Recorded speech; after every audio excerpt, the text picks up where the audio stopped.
Hi. గాల్లోకి ఎగిరిన కేవలం 3 సెకండ్లలోనే ఒక భారీ విమానం కుప్పకూలింది. అందులోని ప్రయాణికులు సజీవ దహనమయ్యారు. భారత ఏవియేషన్ చరిత్రలో అదొక చీకటి రోజు. ఆ ఘోరమైన ఎయిర్ ఇండియా 171 విమాన ప్రమాదం జరిగి జూన్ 12కి ఏడాది పూర్తవుతుంది. అసలు ఆ రోజు కాక్పిట్లో ఏం జరిగింది? అత్యాధునిక విమానంలోని సాంకేతిక లోపమా, పైలట్ల తప్పిదమా? సమాధానం దొరకని ఎన్నో ప్రశ్నలు మృతుల కుటుంబాలను ఇప్పటికీ వేధిస్తున్నాయి. అసలు ఎయిర్ ఇండియా 171 క్రాష్ వెనుక దాగి ఉన్న మిస్టరీ ఏంటి? విచారణ సంస్థలు ఏం తేల్చబోతున్నాయి?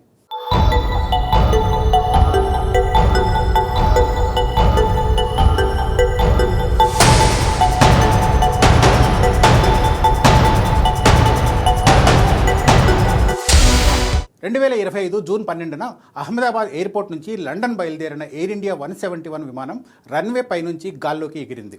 టేకాఫ్ తీసుకున్న సరిగ్గా 3 సెకండ్లకే కాక్పిట్లోని 2 ఫ్యూయల్ స్విచ్లు కటాఫ్ పొజిషన్కు మారాయి.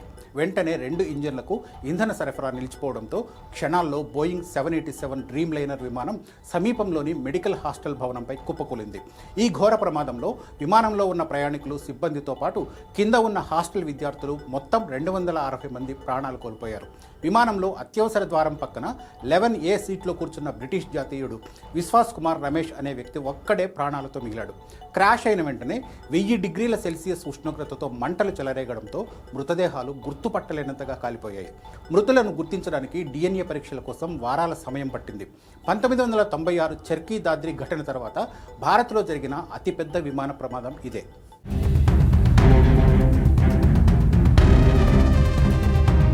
విమానం కూలిపోయి ఏడాది గడుస్తున్న ఈ ప్రమాదానికి ఖచ్చితమైన కారణం ఎవరికీ తెలియదు. ప్రధానంగా ఈ క్రాష్ వెనుక 2 వాదనలు వినిపిస్తున్నాయి. ఈ 2 కూడా ఇంధన స్విచ్లకు సంబంధించినవే. మొదటి వాదన మానవ తప్పిదం.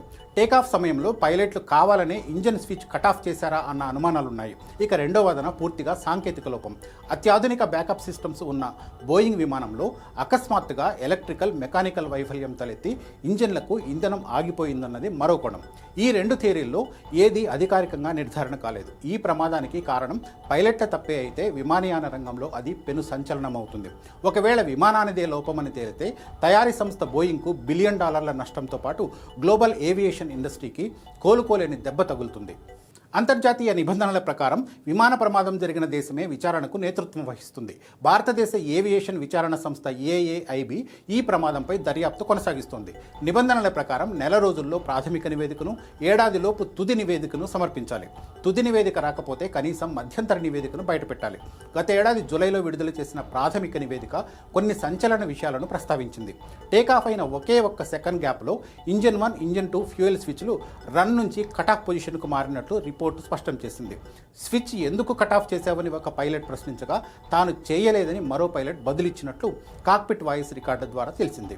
ఆ వెంటనే విమానం వేగంగా కిందకు పడిపోతూ మేడే మేడే మేడే అంటూ పైలట్ చేసిన చివరి కాల్ మాత్రమే రికార్డ్ అయింది.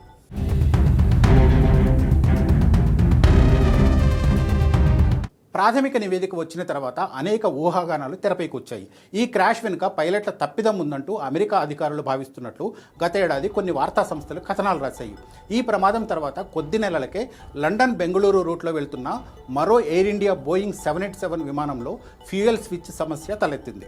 ఈ ఘటన తర్వాత బోయింగ్ విమానాల్లోని డిజైన్ పైనే అనుమానాలు మరింత బలపడ్డాయి. ఆ స్విచ్ ప్యానెల్ను ప్రత్యేకంగా అమెరికాలోని బోయింగ్ హెడ్ క్వార్టర్స్కు పంపి పరీక్షలు జరుపుతున్నారు. గతంలో 737 మ్యాక్స్ విమానాల డిజైన్ లోపాలను బోయింగ్ సంస్థ దాచిపెట్టిన చరిత్రను ఇప్పుడు విమర్శకులు గుర్తు చేస్తున్నారు. సరైన కారణం తేలని విమాన ప్రమాదాలు ఏవియేషన్ ఇండస్ట్రీకి ఎప్పుడూ శాపంగా మారుతున్నాయి. 2022లో కూలిపోయిన చైనా ఈస్టర్న్ విమాన ప్రమాదంపై ఆ దేశం నేటికి స్పష్టమైన కారణం బయటపెట్టలేదు. అలాగే 1999 నాటి ఈజిప్ట్ ఎయిర్ విమానం క్రాష్ వ్యవహారంలో పైలట్ తప్పిదమని అమెరికా చెప్పగా సాంకేతిక లోపమని ఈజిప్ట్ వాదించింది. ఎయిర్ ఇండియా 171 విచారణ కూడా ఇలాంటి వాదనల మధ్య ఉండిపోకూడదు. ఖచ్చితమైన సమాధానం బయటికి రావాలి. పైలట్ల తప్పిదమైతే విమానయాన సంస్థలు తమ సిబ్బంది మానసిక స్థితిపై దృష్టి పెట్టాల్సి ఉంటుంది. ఒకవేళ విమానం లోపమైతే ప్రపంచవ్యాప్తంగా ఉన్న వేలాది డ్రీమ్ లైనర్ విమానాల్లో మార్పులు చేయాలి. సమాధానం దొరక్కపోవడమే అతిపెద్ద సమస్య. కారణం ఎంత చేదుగా ఉన్నా ప్రపంచానికి తెలియాలి. అప్పుడే ఆకాశ ప్రయాణానికి భరోసా ఉంటుంది.